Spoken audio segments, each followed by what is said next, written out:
가기자는 증시 각도기. 안녕하세요. 전문투자 증시나 심판 안지원입니다. 안녕하세요. 하루하루 쉽지 않은 날들이 지속되고 있습니다. 네, 오늘 반등하긴 했는데 뭐 어제 빠진 거에 비해서는 터무니없이 낮은 반등이었죠. 네, 그럼에도 불구하고 미국 시장 나스닥 1% 빠졌다는 걸 감안해 보면 뭐 선전했다라고도 표현을 할 수 있겠고 그만큼 많이 얻어맞았다. 그리고 오전장에 9시 넘어서는 또 물량이 막 출회되는 것 같았죠. 그래서 그리고 또 시간마다 또 물량이 계속 출회되는데 근데 이상하게 신용 비중은 안 줄어요. 별로. 어쨌든 수급이 없는데 매도가 아직까지 좀 무인 시장인 듯은 합니다. 네, 오늘 한국은행이 50bp 인상했습니다. 네, 제일 중요한 일이었죠. 모두가 예상했던 규모 그대로 했기 때문에 50bp 인상 결정한 직후에는 사실 금융시장 반응이 별로 없었습니다. 오히려 좀 싸했죠. 네, 야, 환율도 우리도 큰일 났다 뭐 이런 거. 원달러 환율도 오히려 한 1, 2원 더 올라가는 모습 보이다가 이제 소수 의견 발표를 했죠. 11시에 이제 하는 총재가 이제 연설을 했는데 네, 기자회견했습니다. 네, 기자회견했는데 이제 25bp 소수 의견이 2명이나 나왔더라고요. 네. 그 금리 상단도 3.5% 이렇게 네. 얘기하면서 좀 우려가 좀 완화되는 모습이 채권 시장에서 많이 포착이 됐습니다. 네, 그러니까는 이번 금통위에서 가장 의미 있는 부분은 뭐냐면은 상당히 논란이 많았다 이 얘기를 했습니다. 3.5% 그러니까 이번에 50bp 올려서 3.0이 됐는데 당연히 자연스럽게 다음번에 50bp 올려서 3.5가 돼야 될 거라고 했던 게 중론이었습니다. 왜 그러냐면 미국이 이번에 75bp 금리 인상을 하는 게 훨씬 더 높은 확률로 예상되고 있고 12월에 또다시 50bp를 금리를 인상할 것이기 때문에 연말 기준금리가 4.5 가까운 상황이 되는 거죠. 그러니까 당연히 3.5%가 되는 게 자연스러운 거 아니냐 했는데 논란이 있었다라는 얘기를 합니다. 금통위 위원들 서로 간에 논란이 있었다. 이건 무슨 말이냐면 올려야 된다 아니다 너무 높다라는 얘기가 있었다는 거고 아규가 있었다는 거죠. 서로 간에 논쟁이 있었다라는 얘기고 자 그거는 무슨 얘기냐면 3.5%까지 올릴 때도 굉장한 아규가 있을 것이다 라는 얘기고요. 그리고 또 하나 아주 중요한 얘기를 했습니다. 한국의 50bp는 미국의 75bp와 같다. 가계부채나 변동금리부 이런 등등을 감안해 봤을 때 한국의 50bp는 미국의 75bp와 거의 효과가 같기 때문에 그걸 고려해야 된다는 얘기를 했습니다. 그러면서 분위기가 3.5가 끝일 수 있다라는 생각을 시장이 한 것이죠. 그러나 총재의 발언은 그렇게 하진 않았습니다. 총재의 발언은 3.5 즈음이라고 여지를 남겨두었고 만약에 미국이 75bp 두 번을 하게 된다면 제 생각에는 3.75가 한국의 단기 금융시장에서의 기준금리 맥스가 되지 않겠느냐라는 전망을 할 수 있었습니다. 네. 그러려면 이제 미국 CPI 내일 밤에 발표가 되잖아요. 네. 네, 그게 참 변수가 될 것 같습니다. 그리고 특별히 코어 CPI요. 이번에 코어 CPI가 어떻게 되는지 상당히 중요합니다. 네. 오늘 한국 시장은 코스피는 0.47% 반등했습니다. 2202포인트로 다시 2200 선을 올라왔고요. 코스닥은 0.3% 반등을 했습니다. 어제 빠진 것에 비해서는 좀 많이 아쉬웠죠. 외국인이 코스피에서 계속 들어오고 있는 것 같아요. 오늘은 2,300억 정도 순매수가 들어왔고요. 하이닉스 900억, 삼성전자 400억 이렇게 들어왔더라고요. 삼성전자, 하이닉스. 네, 요즘 반도체는 다시 계속 들어오고 있습니다. 자, 오늘 제가 이제 긴급하게 대담 하나를 편성할 겁니다. 네, 긴급하게 이영수 IT 신 모시고 이번 미국의 대중국 그 반도체 수출 규제가 어떤 영향을 미치는지에 대해서 저희들끼리 내용 약간 아는 저와 많이 아는 이영수 대표하고 만나가지고 얘기를 할 거예요. 근데 아무리 생각해도 이게 한국 업체한테 불리한가? 아니거든. 그래서 그 얘기를 아마 나누는데 빠르면 이번 주말에 편성돼서 올라갈 예정입니다. 네. 네, 한국 10년물 국고채 금리는 16bp 떨어졌고요. 한국 3년물은 21bp 정도 3시 반 기준으로 떨어졌습니다. 네. 채권 가격이 좀 급등을 했고요. 그에 반해서 주식시장 반등은 조금 아쉬웠습니다. 네, 채권이 많이 올라간 거죠. 그러니까 한 20bp 가까이 18bp, 10년물, 5년물 17bp, 3년물은 23bp. 물론 거의 다 4.1%대 초반이에요, 이제 다. 그래서 이렇게 올라갔다는 거는 이제 3.5가 끝이 보인다라고 보여지기 때문에 기준금리 3.5면 4.1%면 나쁜 게 아니잖아요. 그렇죠. 네, 그래서 그런 거로 보시면 될 것 같은데 제가 보기엔 3.75까지도 열어둔 두셔야 될 것 같습니다. 네. 네, 오늘 업종별로는 어제 낙폭이 좀 컸던 업종이 많이 좀 반등을 그나마 했습니다. 네. 어제 그 중국 소비주가 굉장히 많이 떨어졌잖아요. 그렇죠. 대표적으로 FNF가 속해 있는 섬유의복 업종이 오늘은 업종 상승률 1위를 기록을 했고요. 네. 근데 뭐 상승폭은 2% 정도 반등을 했습니다. 건설주도 어제 많이 떨어졌었는데 오늘은 좀 크게 반등을 했고요. GS건설이 6.5%, 대우건설, DLENC 2%대 반등을 했습니다. 의약품 섹터가 SK바이오사이언스가 6% 보령 5%, 삼성바이오로직스 2%대 반등을 했고요. 네.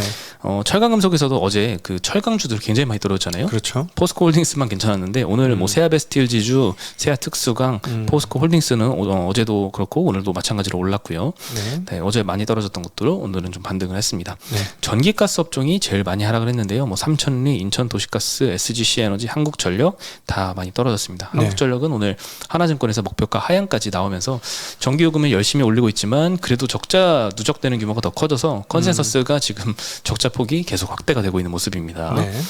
음식료 섹터도 1% 정도 하락을 빠졌어요. 했습니다. 네.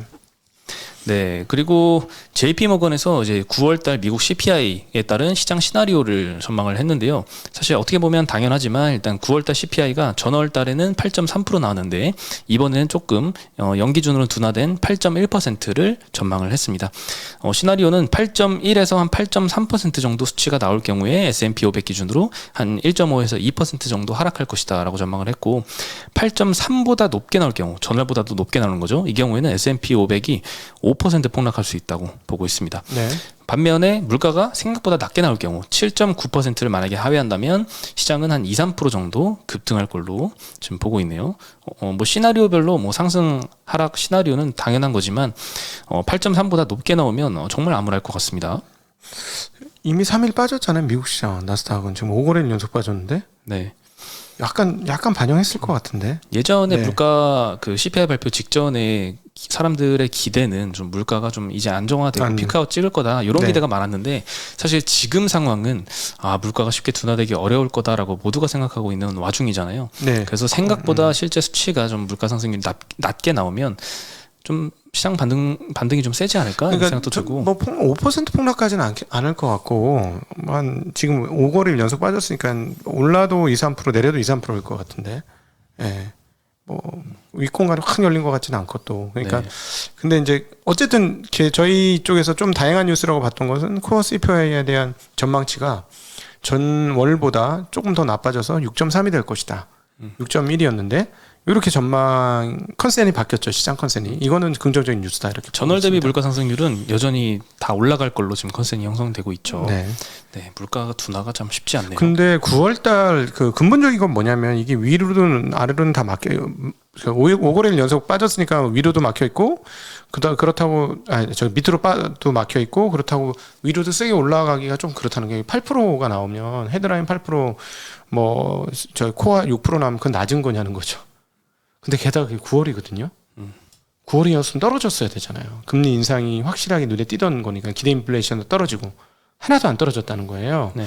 그건 좋은 뉴스가 아니라는 것이죠. 물론 시장이 환호를 하더라도 단기라고 보시는 게 맞지 않을까 싶습니다. 네, 오늘 사실 2차 전지 섹터가 좀 강했거든요. 시장 상승에 좀 네. 마지막 가서는 좀 상승폭이 좀 둔화되긴 했지만 오늘 KP증권에서 케이프투자증권에서 23년도 IRA 법안이 시행되면 2차 전지 수혜가 예상이 된다 이런 리포트를 냈는데요. 보조금 지급이 이 법안으로 이제 시행이 되고요. 26년부터는 신차 연비 규제가 강화되면서 미국 전기차 시장 고성장을 전망을 했습니다.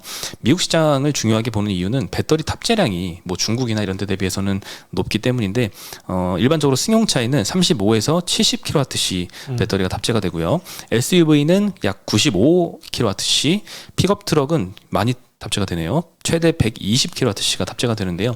미국은 SUV와 이 많이 들어가는 픽업 트럭 비중이 굉장히 높아서 배터리 사용량이 굉장히 많습니다. 중국 같은 경우에는 이 승용차 비중이 미국보다는 훨씬 많고 미국은 이제 픽업 트럭 비중이 한 SUV가 52%, 픽업 트럭 비중이 한 18% 정도. 요 SUV의 픽업 트럭 비중이 굉장히 높더라고요. 그리고 이제 미국 완성차 업체와 국내 배터리 업체들이 JV를 많이 맺었기 때문에 미국 시장이 이렇게 고성장하면 국내 업체들 수혜가 예상이 된다.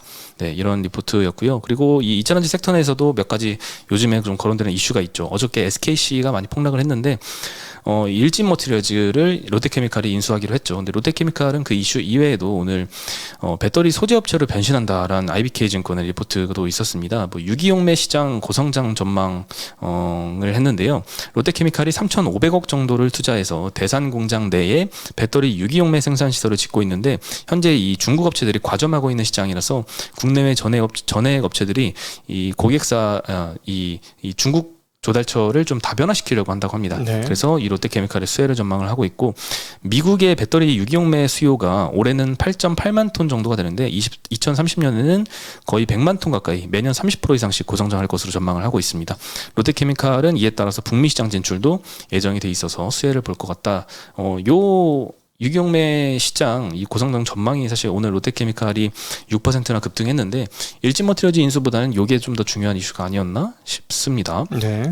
그리고 일진머티리얼즈 인수도 이제 확정을 했습니다. 전일 공시를 했고요. IBK증권에서는 이제 일진머티리얼즈 인수에 대해서도 이 롯데케미칼이 배터리 사업을 하지 않기 때문에 고객사와 경쟁하지 않는다는 측면에서 수주 확대에 긍정적이다 이런 코멘트를 했는데 어저께 SKC가 LG엔솔이 좀 벤더 비중을 좀 축소하지 않을까 이런 우려 때문에 좀 많이 한 8% 정도 급락을 했었잖아요. 요 관련해서 이런 좀 롯데케미칼은 안전하다 이런 코멘트를 했던 것 같고 근데 SKC도 항변을 많이 했습니다. 어제 IR도 했지만 이미 동박 제조에 있어서 얇게 만드는 등 이 기술력이 굉장히 앞서 있다. 요거는 쉽게 뒤처지지 않는다. 그리고 롯데의 동박 사업 진출이 오히려 전체 산업 경쟁력 강화에는 큰 도움이 될 것이다라고 언급을 했습니다. 네, 그래서 오늘 주가는 좀 많이 반등을 해서 SKC는 낙폭을 많이 했습니다. 10% 정도 반등을 했습니다. 얇게 만드는 게 얇고 튼튼하게 만드는 게 관건이죠. 네. 저걸 얇게 만들면은 양이 늘어나는 거잖아요. 배터리. 어제도 참 SKC가 뭐 8, 9% 이렇게 급락하는 거 보고 아니 수요가 이렇게 탄탄하고 쉽게 이렇게 비중 축소를 못할 텐데 참 시장이 너무 안 좋다 보니까 이렇게 이슈를 안 좋게만 해석을 하는구나 싶었는데 오늘은 조금 그런 공포 심리가 개선이 돼서 그런지 다시 좀 이런 쪽으로 생각을 좀 하게 된 것 같습니다. 어쨌든 IRA 법 때문에 지금 사실은 그 미국에서 전기차 보급률이 굉장히 떨어져요. 중국하고 비교할 수가 없어요. 네. 그러니까 사실은 더 늦으면 중국 최근에 우리 버스 같은 거 전기 버스 다 중국산 네, 굉장히 그렇죠. 많잖아요. 그러니까 지금 굉장히 빠른 속도로 증가하고 있기 때문에 근데 문제는 뭐냐면 이게 소프트웨어 빼고는 굴러가는 거 자체는 그렇게 어려운 기술이 아니라서 사실은 빨리 해야 되는 상황이죠. 네. 네. 그리고 카카오그룹은 너무 암울한 상황이 계속 펼쳐지고 있습니다. 카카오뱅크 얘기부터 하면요. 오늘 삼성증권에서 목표가를 37,000원에서 15,000원으로 반토막 이상 내버렸습니다. 네. 네, 뭐 차별화된 성장 부재 심화라고 언급을 했는데 카카오페이도 56,000원에서 3만 원으로 거의 반토막 가까이 하향을 시켰고요. 카카오페이 같은 경우에는 뭐 애플페이도 좀 우려를 하고 있는 것 같습니다. 이 카카오뱅크에 대해서는 이제 은행주 대비 높은 멀티플을 받고 있었는데 그 이유는 성장과 플랫폼에 대한 기대였다. 근데 이를 충족시키지 못해서 밸류에이션 프리미엄이 빠르게 훼손되고 있다라고 언급을 했고요. 참고로 이제 삼성증권이 목표가를 얼마로 했었느냐를 보면 올해 4월 달에만 해도 54,000원이었습니다. 목표가가. 근데 7월 달에 37,000원으로 내리고 이번에 10월 달에 15,000원으로 굉장히 빠르게 가파르게 급락하고 있습니다. 처음부터 목표가를 내지 말지 그랬어. 네, 처음에 너무 높기도 했었죠. 아유, 참. 근데 작년도에 처음 상장할 때는 여기저기서 안 좋게 보는 사람보다 압도적으로 좋게 보는 데가 훨씬 더 많았죠. 사실 저는 개인적으로 안 좋게 봤는데 말하기 무서웠죠. 무섭더라고. 그런 종목들이 한두 개가 아니었죠. 사실. 말 잘못하면 큰일 날 것 같아가지고 은행이죠. 은행은 당연히 규제 사업이죠. 은행은 다르지 않습니다. 라는 얘기를 여러 차례 했었던 경험이 나는데 그때 사실 되게 쫄렸어. 이런 얘기를 하다가 또 욕 뒤지게 먹겠구나 이런 생각이 많이 들었었는데 지금 생각해보면 그래도 이렇게 빠지면 안 되는데 너무 많이 빠지네요. 안타깝습니다. 그리고 카카오뱅크도 공모가가 39,000원인가 그랬는데 네. 상장하고서 엄청나게 폭등했잖아요. 네. 9만 원, 8, 9만 원 이렇게 갔던 것 같은데 그때 당시에 이렇게 우려했던 사람들의 목소리가 싹 없어졌죠. 왜? 너무 급등하니까.